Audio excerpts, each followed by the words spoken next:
Oh. Okay, welcome everyone to a new week, a new beautiful week, hopefully of a lot of Torah learning and spiritual growth and community.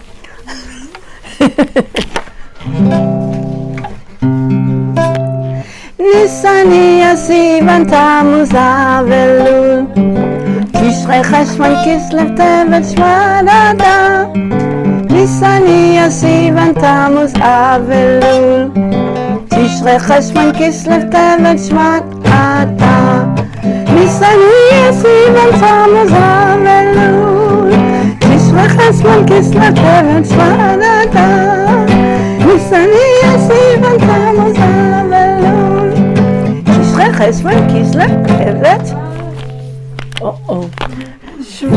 Shvat Adar. One last time. I just want to advertise that we have a student among us who is a professional hair.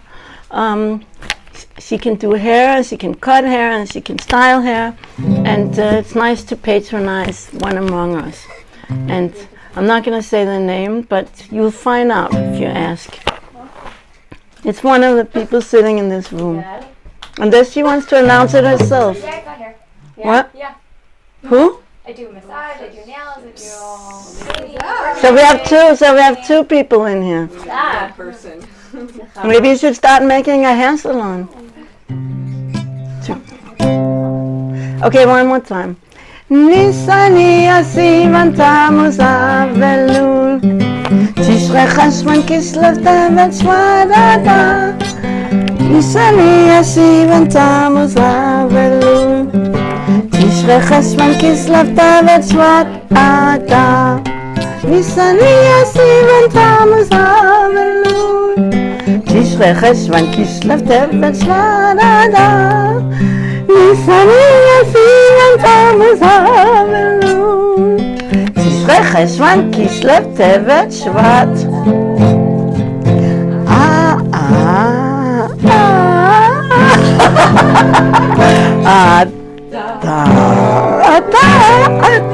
I can't do it. It wasn't so good. Okay, so now I'm making a little fun of myself because it's a little bit too high for my voice. So I have to make it funny. Now we're doing the Parshiot. Okay, and this is the last time we're doing Vayikra. We're going to do both Vayikra and Bamidbar. So I haven't done Bamidbar for a year, so you may have to help me. Vayikra tzav shemini Tzazri המצורע אחרי מות קדושים אמור והרבה חוקותיי ויקרא צו שמיני תזרי המצורע אחרי מות קדושים אמור והרבה חוקותיי ויקרא צו שמיני תזרי המצורע אחרי מות You can take drums and stuff. אחרי מות קדושים אמור בהרבה חוקותיי. Now, Bamidbar, I may need you to help me. I'm going to do that slowly. That's the first time. It's just one note that's so bad here. And my phone is not with me. You know, we live in a lazy generation. I used to be able to do my guitar no problem without my phone. But once you get used to something, you can't, you know? And the same with AI. That's the problem I see with all these things. Like, I'm gonna no longer be used to writing on my own. But I knew it before. But think about the new generation. They're gonna not be used to write without AI. They will not know how at all. Okay. במדבר נסו בהעלותך, שלח לך קורח. חוקת בלק פנחס, מטות מעשה. I'm sorry. במדבר נסות ההלוך שלח לך קורח, חוקת צלק פנחס, במסעתות מעשה. Last time. במדבר נסות בהלותך שלח לך קורח, בחוקת בלק פנחס, מטות מעשה. Yay! Thank you so much.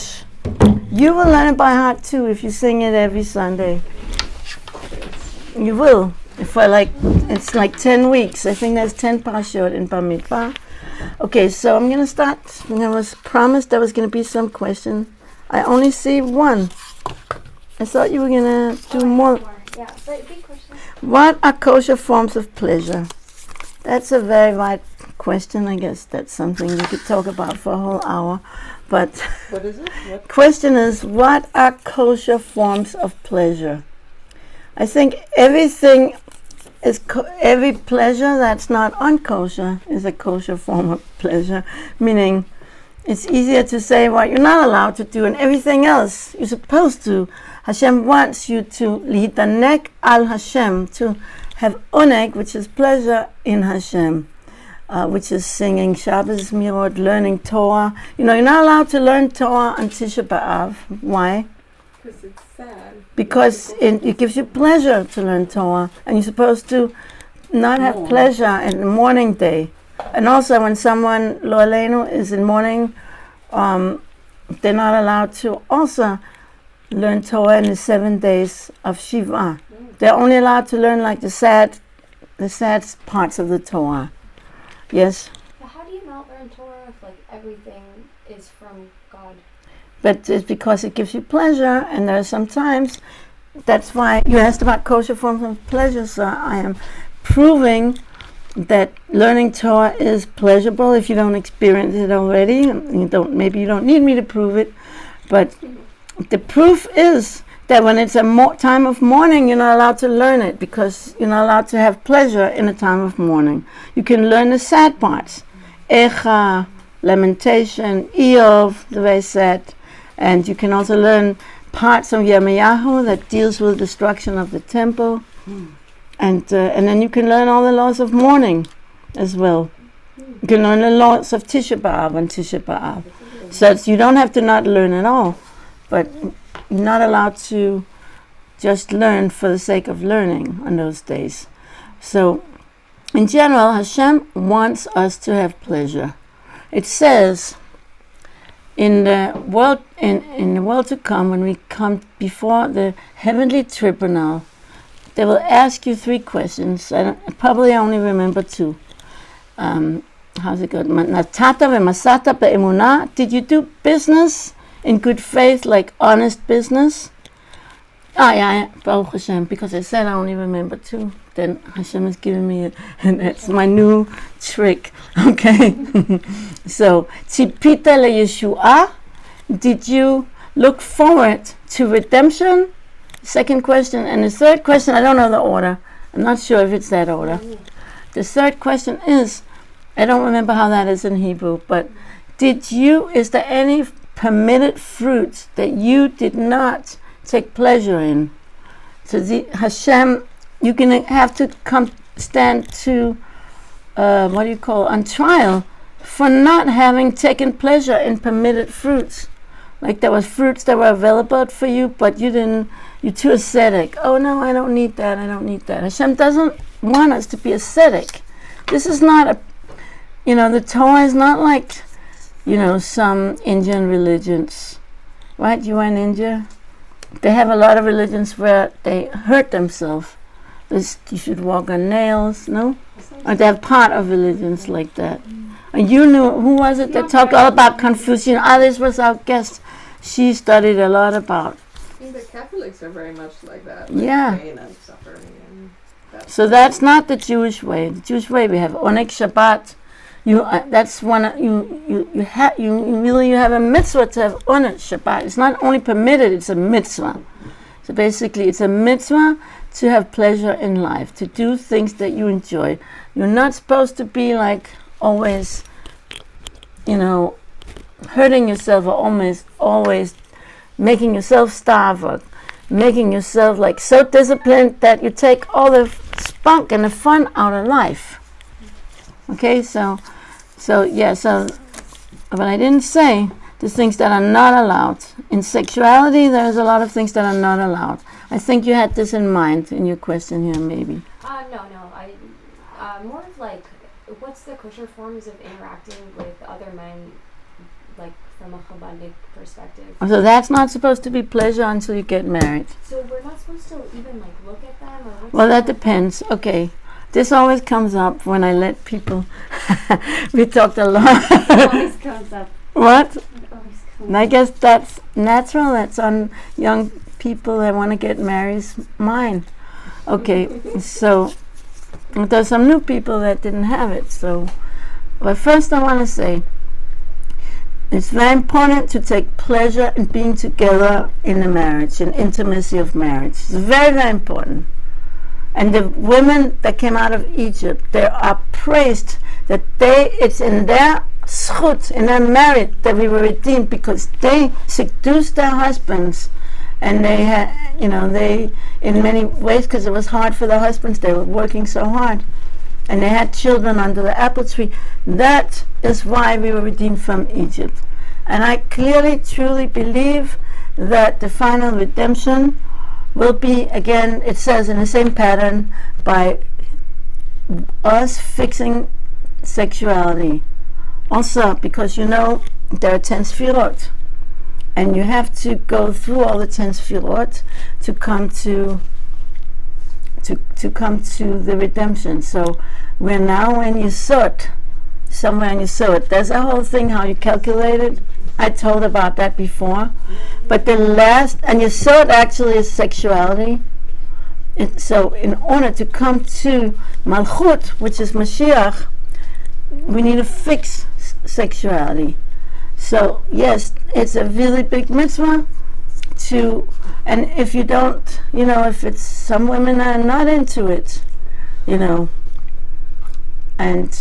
tell you the truth, I was not into it at all. And maybe also women who had trauma. I didn't have a trauma, but women who, Or that they don't know yet. Women who were abused or different, problems. A lot of them, we don't know, but I'm not talking about anything in specific, but it affects the way that they're able to enjoy intimacy. That's obvious. It's like they were hurt in that place. So in order for them to be able to now experience pleasure in that same place, they needed work. It's therapy and work. That's how, because it's important. It's part of preparing for marriage. You don't know yet if you were abused, how you're going to react. You wouldn't know it, but it won't hurt to spend money on that, and to spend time and effort on that, because it's the most important thing. And and they have also religious sex therapists, by the way. They have even in Efrat somebody. What? That's a whole thing, and that's important. But so in marriage, I'm not going to go into all of these. I'm going to teach women's intimate mitzvot in the summer program where there's more details, but just that we don't believe in gadgets and all those things. It's not necessary, because it's more of a pleasure that comes first from the spiritual, then the emotional, and then the physical. So it's not like just physical and you need all kind of like things that they have stores for, which is, it's only people who are been so exposed so much that nothing is exciting anymore. They need all these things. In the Torah world, we don't need those things. Okay, so now with other men. Okay, excuse me, I speak like blunt about these things. Very natural for me, because both my parents are doctors, and it's just like, a thing like that. So I hope I'm not embarrassing anyone. I'm not targeting anyone. I'm talking in general. Okay. So about when you are unmarried.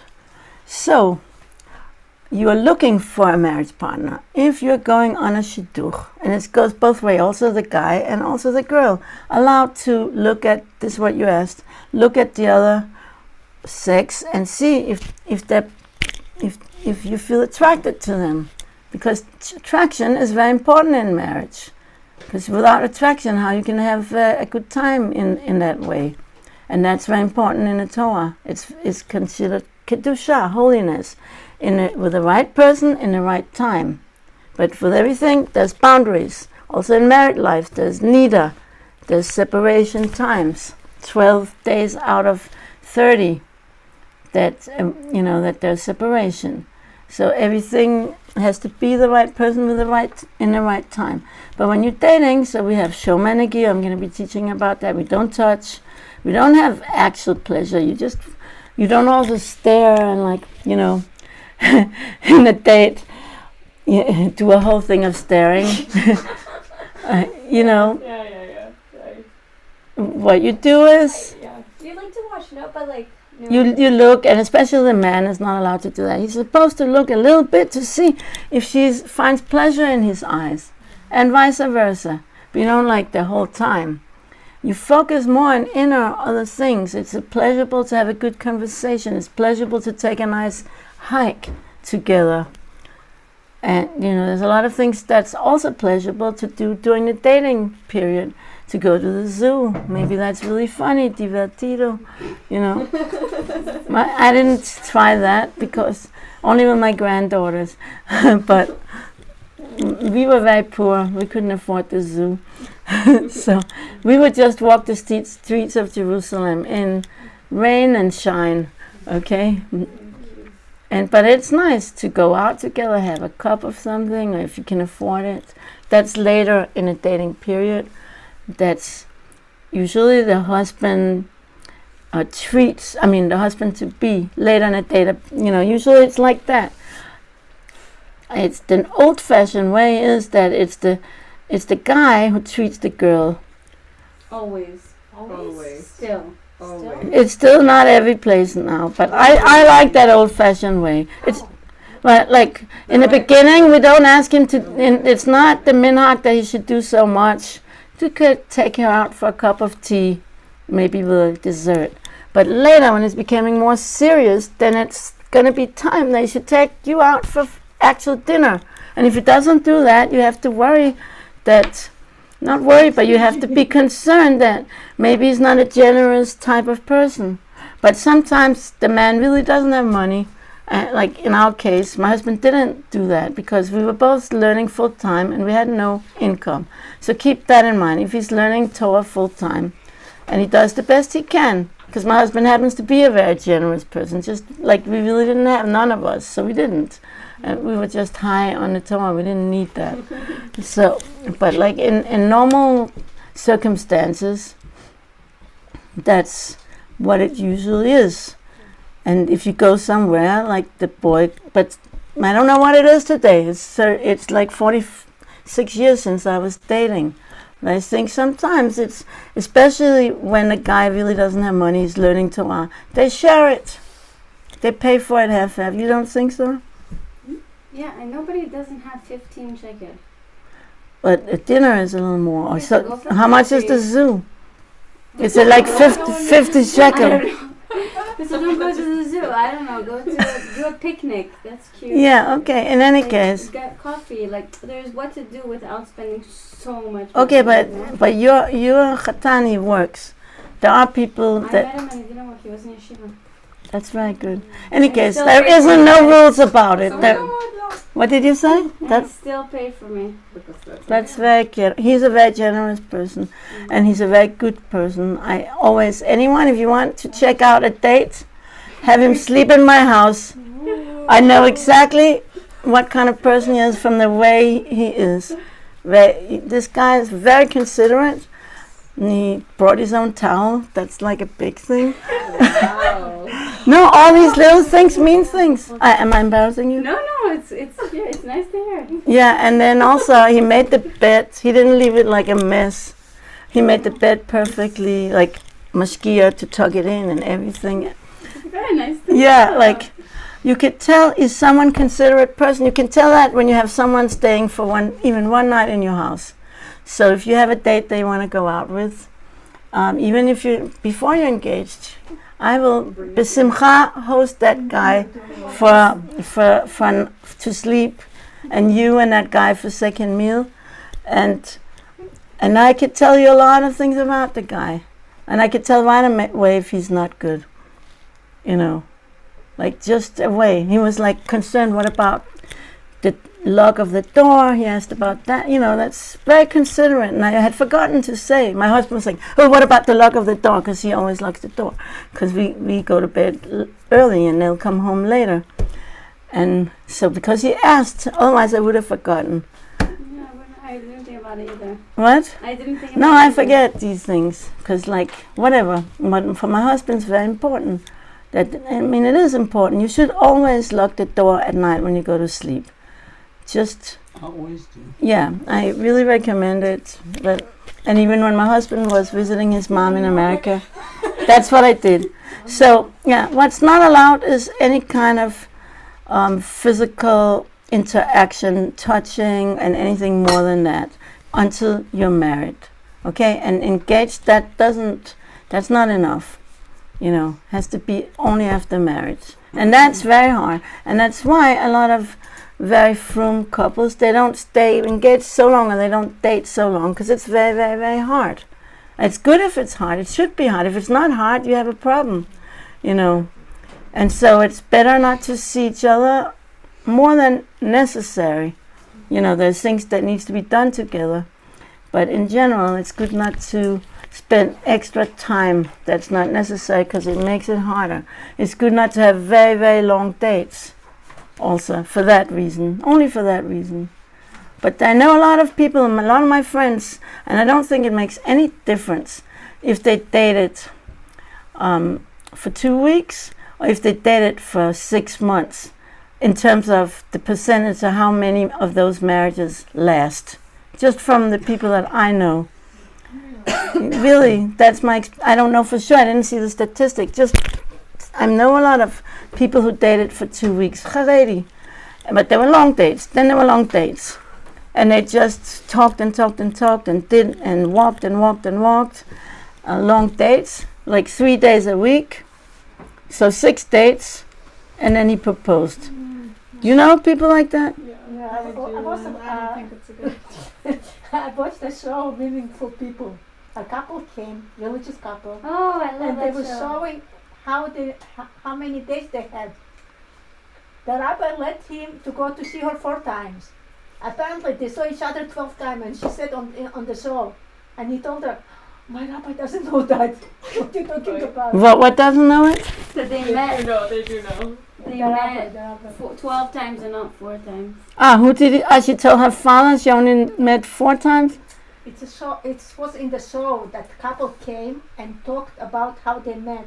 But why did they have to say they met only 4 times if they met? Because his rabbi didn't suggest to him to see her every day, as he's saying. Okay. But they saw each other every day until he proposed. Okay, And it but took 2 weeks. so I'm just saying I am not suggesting, especially to Bal Tshuva, to date so short, because Bal Tshuva needs more time, because we don't have exactly the role model of a Jewish family, and I dated personally, I think 6 months, and that's what or maybe even more, because I was also really young, and I wasn't really ready, but yeah.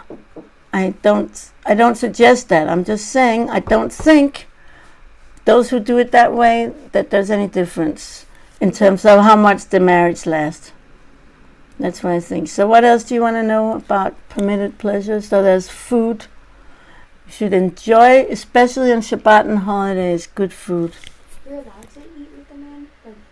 Isn't that... Eat with a man? Yeah, to have coffee with them? Yes, of course. If it's for the sake of checking into whether he's a marriage partner for you. Well, it depends. Some people don't don't eat together, like, because it's considered intimate, so they do not eat anything Oh, wow. together. Oh, I never heard that before. A Wow. lot of charedim, a lot. Like my brother did not. I offered because he's like, "What to do?" And he's like, "What do I do?" And he's like, "Eating we can't do." He even suggests because They sit in a hotel lobby. Chabadnikim in Israel are less chill than Chabadnikim outside, and he was like, "Let's go kayaking or something," and she like was like, "Whoa, that's like super inappropriate. Like, why would you?" Kayaking, because that's like She was like, "Whoa, like that's not appropriate. Like, why would you suggest?" and you could have told them to go to the zoo. Or the aquarium. You love the zoo. You could have told Aquarium, maybe, yes. What's wrong with the zoo? It's something very good. Cute, yeah. It's good to do different things together, so you see different parts of the personality, not always the same things. Anyway, so I didn't know this. It's the first time I heard that. I never heard about. Really? But not even tea. You can't even. Some people, drinks, but usually it's water. You see, why they have the wedding separate men and women apart? That's very important. That's something else. They don't- No, it's not only for dancing. We can maybe learn that, but it's a very serious thing and very important. A lot of people don't know how important it is, and I'll tell you why. Because the halacha it says because when there's mixed seating, even if the dancing has a little mechitza, but if there's mixed seating, so that could be, because it's a big crowd usually, it's not just like a Pesach table. A Pesach table, you're allowed to have a mixed Pesach table. We learned that from Korban Pesach. In Korban Pesach was eaten by mishpachot from, it says it in the Talmud, all different families together, men and women families. But that's usually, maybe 5 families, something like that. I'm not sure exactly, but it's a smaller group. But a wedding is a bigger group. It could be anywhere from 150 to 600-700 people at a wedding. I think we had 300. We were in the middle in my son's wedding, my last son's wedding. What? It's a lot of people. Problem at a wedding? What? Why is it? Because it's like you can get lost in the So crowd. 300 is a lot more than. So I didn't finish explaining. So when there's a lot of people, there's more chance there are some inappropriate people, because there's a lot. Because you don't know them so close. Not everyone knows everybody, and sometimes people just show up that aren't even invited. But But isn't it a mitzvah to celebrate someone? So let me explain. So since it's not it's a very nice celebration to have separate seating. There's nothing wrong with that. It's very fun, and you can be relaxed, and you don't have to worry. Oh, this guy, is he looking at me? Is he not looking? Oh, he's looking at my friend. Oh, too bad. So you don't have to worry about that. You're just with women. You can be free. You can be relaxed. You can laugh loud. But that's not the main thing. I'm just saying that they could be very pleasurable to have the women's side. Okay. So now, what is the problem? You don't know if there's going to be guys coming over that are inappropriate, and how to deal with that. Because that's not the Jewish way of dating, that you just meet someone, usually. It's like you find out about someone, you go to Shatranit, or you find out and you ask and you check before you actually have a conversation together. Yes? I once had a guy ask me if I wanted to be his favruta, and I thought that was very inappropriate. And I was like, I don't think so. I already have a favruta. I'm going to leave. In Israel? Not in Israel. In Israel. You kidding me? Russian too. An American guy? I don't know. I think it was Israeli. Yeah, well, was he religious? I don't know. I didn't stay to talk to him. That's very inappropriate. So it is inappropriate. That's what But no, let me. Huh? Maybe he told you Chavira. No. He was like, "Do you want to be my Hebruta? I'm learning, and you want to learn too." And I was like, "No." No, I'll get back to that because I didn't finish answering the first question. Okay. And the first question is that it actually says there's a special thing you say in the. Okay, maybe there's different opinions about it. I don't want to, I know we're having someone that's going to have a wedding soon, so, I'm not saying anything about anyone, but you check with your own Rav, what your own Rav decides What? about separate or not separate. Let's say I'm married. whatever you check with a Rav. We'll see who wins the fight. Okay, well, when my first son got married, we had 3 parts. Yeah, that's what I think I'm gonna do. Because my other part of the family, they didn't want to sit. Okay, I'll tell you that. It's a little bit funny. So I made table cards and everything for my side. So we had separate and the other side has mixed. And so we put also our secular family in the mixed side. But all our religious friends we put in a separate side. But and I had the table cards and I was like all preoccupied with it. It's all like supposed to be like this system and control. And then a lot of the alumni students who were married, they came with their husband and they sat themselves in the mixed part with their husband. And like my whole table plan was just like, so I'm not making table plan anymore. So but what I did learn, but you could double check it with your Rav, how applicable. It does say that in the Gemara, but how exactly it is in Halakha, and who hold by that and who doesn't hold by that I'm not vouching on this moment. But it says there's a special prayer that you say when you do Birkat Hamazon at a wedding, and part of that prayer is Shehasimcha b'me'ono. And it's like a few sentences I don't know by heart. Like when you have the mezumin,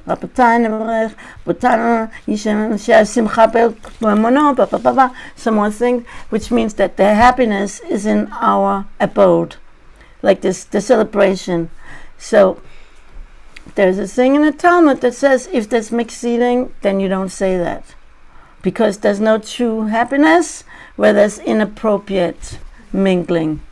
So that's one opinion, and I'm not saying that's the halacha for everyone. Everyone should check with their rabbi everyone should get married soon, in the right time, when they're ready.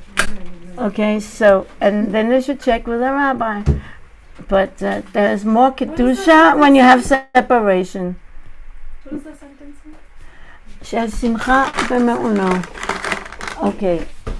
I don't remember the whole thing that was before, like I said. Shehasimcha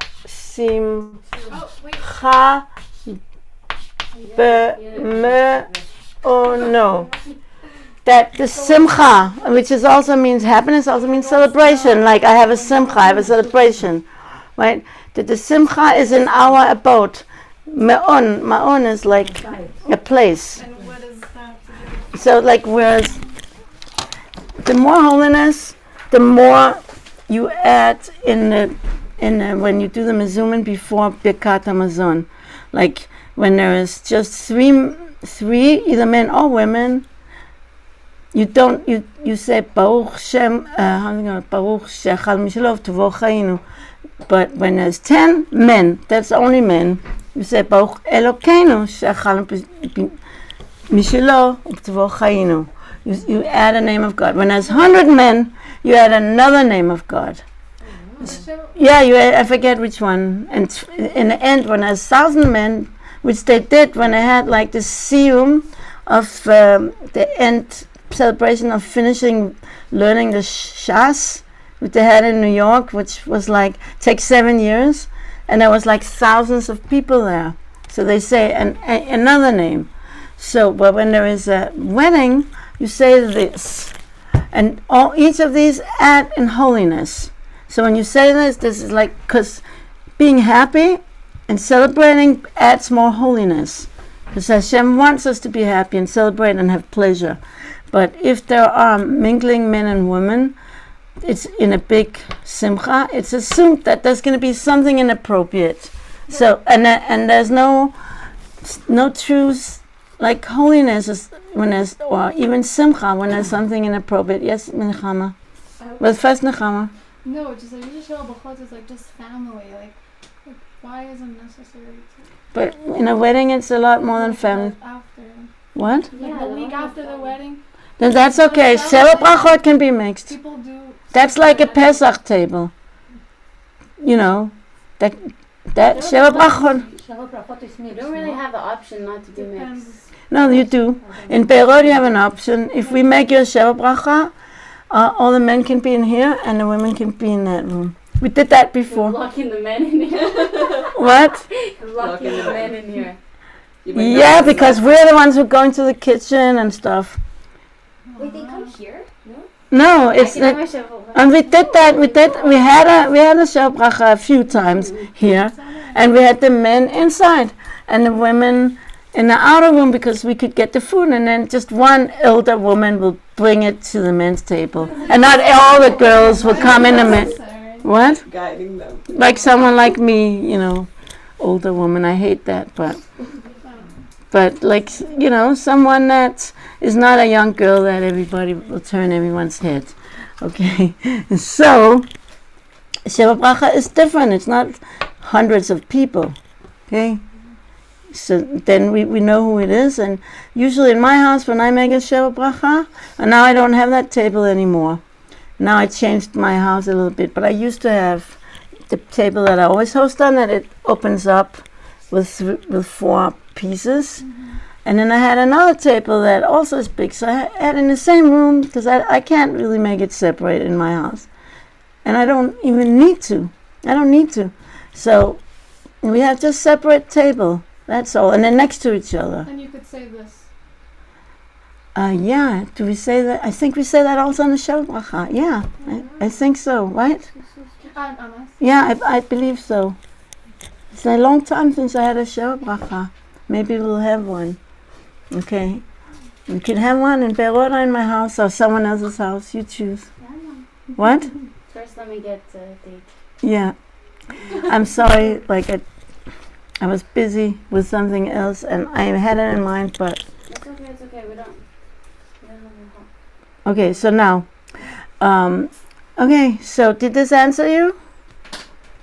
And you have more... Anyone has any more questions on this subject? Yes, Deanna. How would you? I mean, I feel like this is a whole nother conversation. But It's okay, I didn't prepare anything for this class. How would you do it with a wedding for a convert? Because like goyim don't have the same like Right. laws regarding appropriate behavior between the genders. That's a very good question. Well, how do you make a wedding for a convert that has many family members who are not Jewish? So maybe that is a good way, like what I did and what Feg is thinking about. You have, because you want also the guests to be comfortable. Right. You know, like my secular family, now they're used to it, but then they weren't so used to it. To be separated, husband and wife, you know. So you could make 3. But especially, you know, like if you have yeshiva bachorim, let's say you marry a yeshiva bacho and he has a lot of these yeshiva want to come. They're not going to be comfortable in mixed seating. Right. They themselves don't want that if they're like good, solid yeshiva bachorim. Yeah. And I don't know about the girls. The truth is, when I have boys and girls at my Shabbos table, which is allowed, girls are very quiet. They never laugh, or they laugh like funny and like giggling. And they're just like so subdued when there's boys there.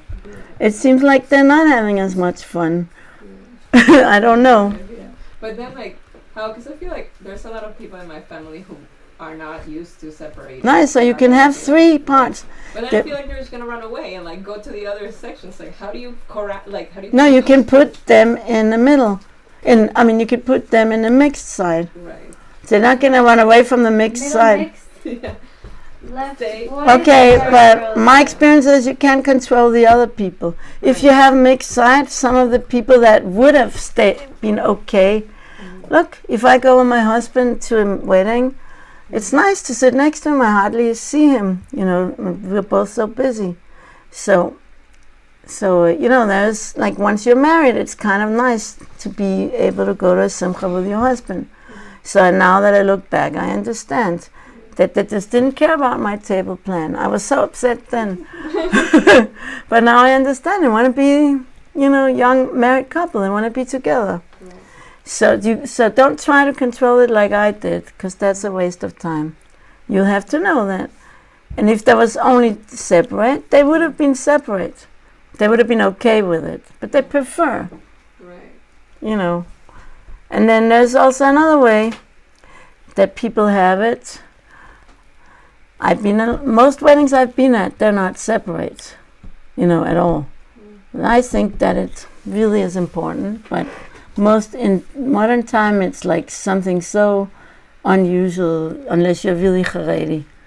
So what they do have, which helps a bit, there's many different tables. So there's table for the Bachurim, there's table for the yeshiva boys or the young boys or the single guys. If they're not yeshiva boys, there's tables for the single girls. Single girls together, in table, they're in the same room. There's no mechitza, there's no separation. And then you have married couples, families in some tables, in the same room. So it's better than, like, you can make everyone comfortable. Like, you can have some rabbis maybe that one who come to make your wedding, they're not going to be comfortable to sit in a mixed table. I'm not so see, I like to sit with my husband, but I'm not so comfortable that he also sits with someone else's wife, and I'm not comfortable being on a table with someone else's husband. Like, I'm less comfortable. So even though I like to be with my husband, I like to sit with the women because I don't know who's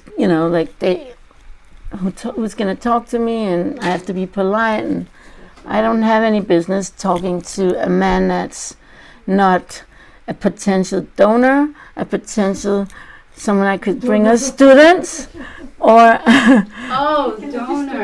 donor. I have no interest in talking with a man other than for those reasons.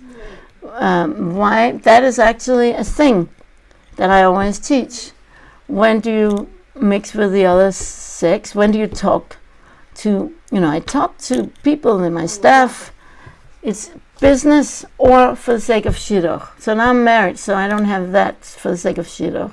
I may talk to a guy for the sake of setting him up with a shidduch. Okay? So it's business or shidduch. Or Shabbat? Shabbat is a potential shidduch.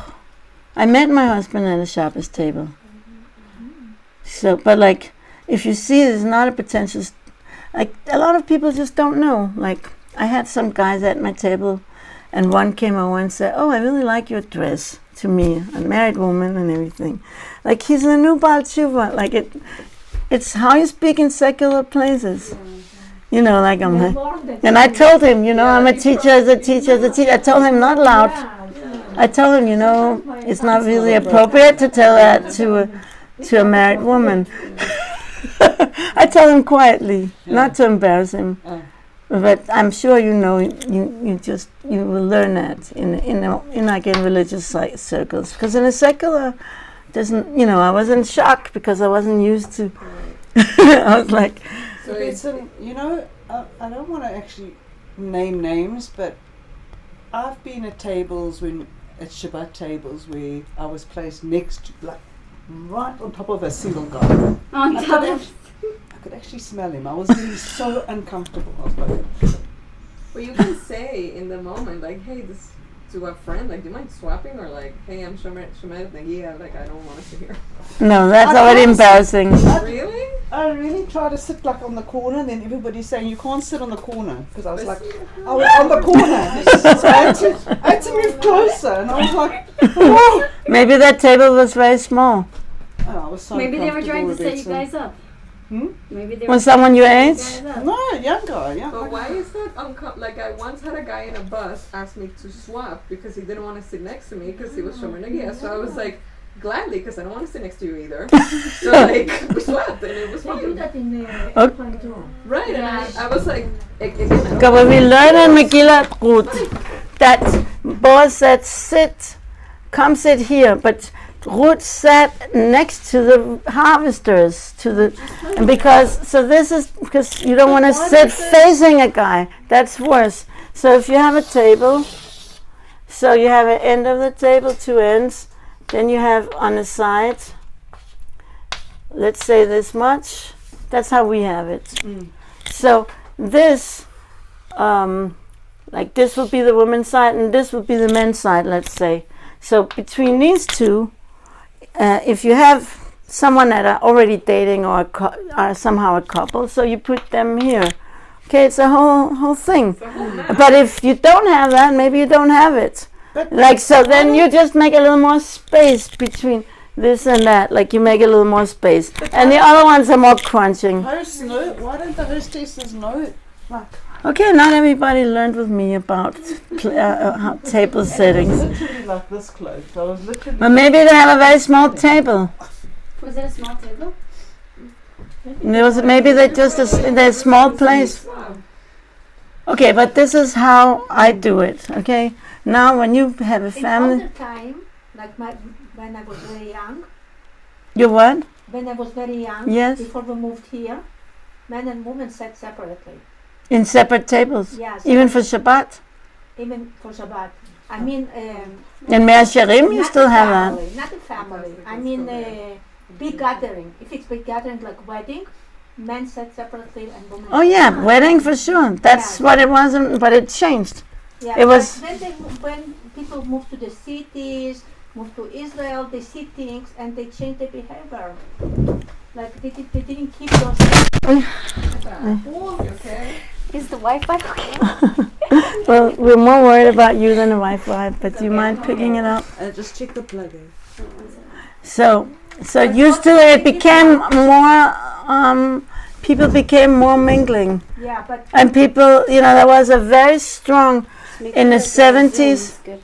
Yeah, but they still keep it in Avelut. no, it's still on. So good. Yeah, That's weird. it's good. It's good. It's good. Yeah, well, this is an extra Wi-Fi. This is a strengthener. It's like a booster. So it used to be. I'll tell you why.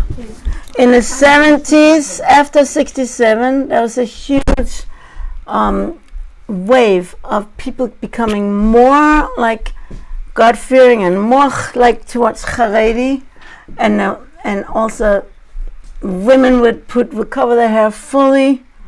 And this was going on maybe 70s, 80s. Like when I became a Baalat Tshuva, a young married woman, and then that's already, I think, by the last 26 years since 2000, it's gone down. Okay, it's just gone down. Women, I know, in Bahrain, also in Bahrain, you're not allowed to be accepted in the community if you don't cover all your hair. And now you go around, you never see people inappropriately dressed in Bahrain. Like when I came in 92. It was very strict, and so now it's like very, very different. And even people that I knew, my age even, stopped covering their hair fully. They just wear like a band around it, and they have some going here, some going there. And it's like a new trend. So that's why. And it's new. It became very challenging. I would say after like the last 26 years, after 2000, we had like 26 years of really strengthening, like when I was like got married. Oh, for sure, there's going to be separate seating. There's no discussion about that. There was no like other option. And parents, secular family, they just have to manage. That's how it was then. What? But for everyone, you want everyone to be this. I feel like that's not possible. What do you feel? Make Guys, everyone, not everyone's gonna be yeah, happy. you cannot make everyone happy if you have like a wide range of like observance levels. It's just, No. I don't know. You can't make everyone happy. You try the best you can. But Kedusha, holiness, comes with separation. Well, usually when you see like mixed, let's say someone's like Baal Tshuva and there's like separate seating and it's separate everything. So if they want to be together, they go outside and they chill outside.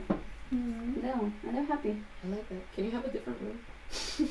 Well, I know. I've been at weddings. You know what? I've been at weddings, really Haredi weddings.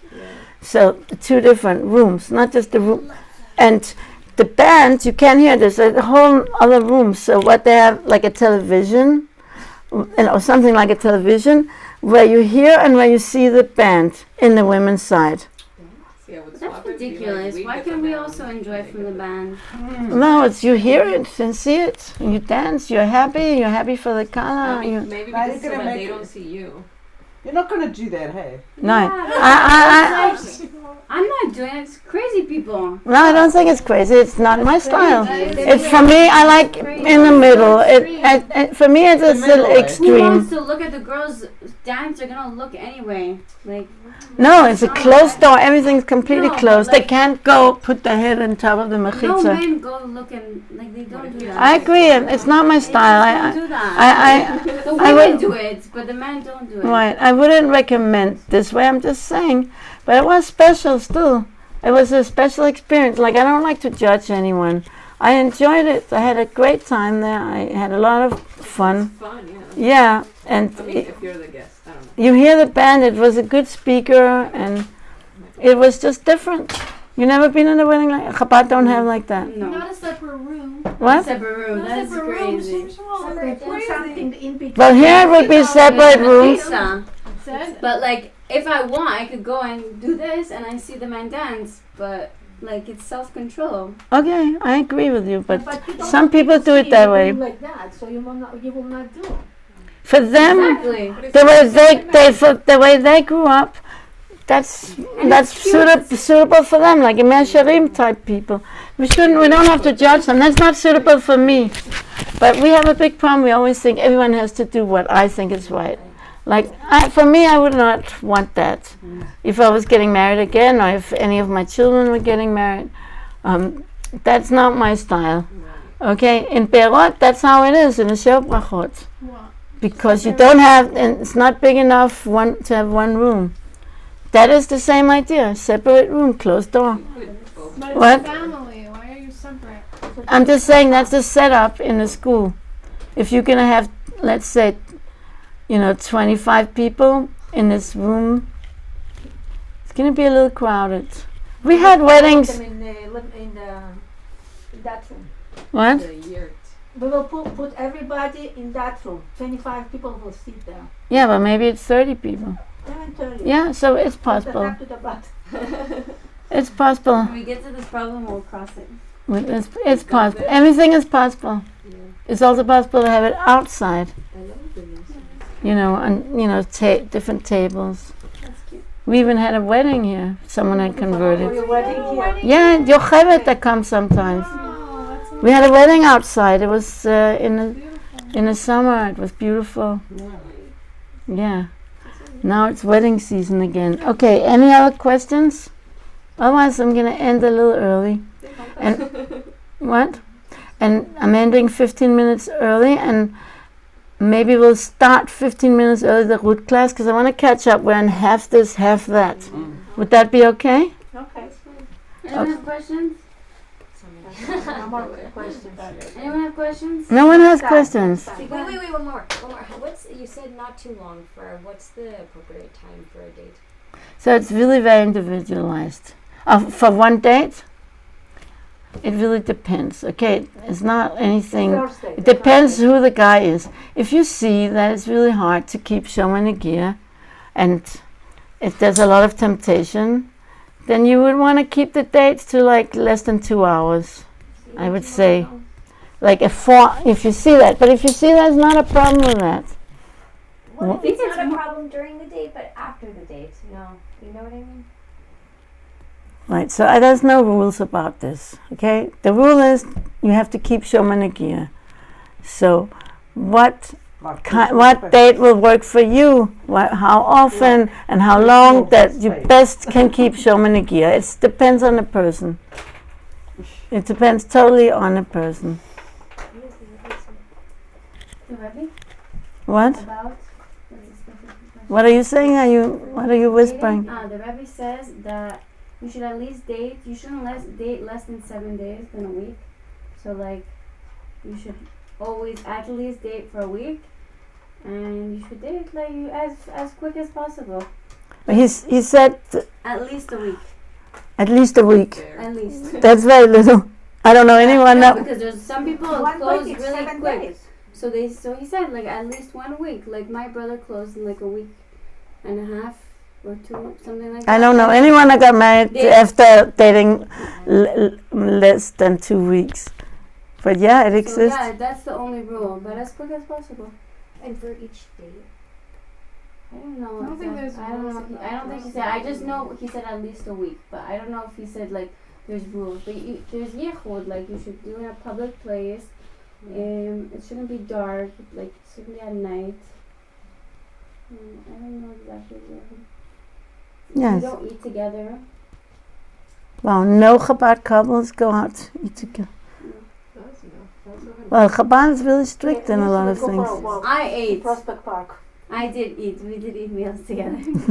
But Okay. But, No, I never heard of it. I'm learning something. yeah. So you could just go for a walk together, and that's basically Usually it. go to a Get hotel, drinks. to a hotel lobby, and you drink. And that's what you did Drink with alcohol. Menachem Mendel? I don't think so. We met in India, so I can't imagine you sitting in a hotel lobby, the We two of never you. sat in a hotel lobby. I see, That that's... doesn't make sense. Like, let's have a I few used to drinks be. and go upstairs. I used to be a waitress, and I would serve the shidduch dates, and I would hear them having their conversations, and they just drink water. And it's just because it's a very public place. That's Yeah. why they do it there specifically. It honestly looks very romantic. Yeah. I will say, every time I see those couples, I say like a quiet bracha for them. Because they look adorable. Nervous. And Right? Like, they come Water. fancy heels. Water. the hat. Water. I saw a movie about that in the airplane when I went to America. It was like a farce on it had about religious people. It was very, very funny. And one time they made a pic. I can't really repeat it, but finally I laughed at something. They were that was really good for me. I need to laugh. And I think the girl brought a picnic, and he was like with his hat and with the Haredi couple, and she had a basket.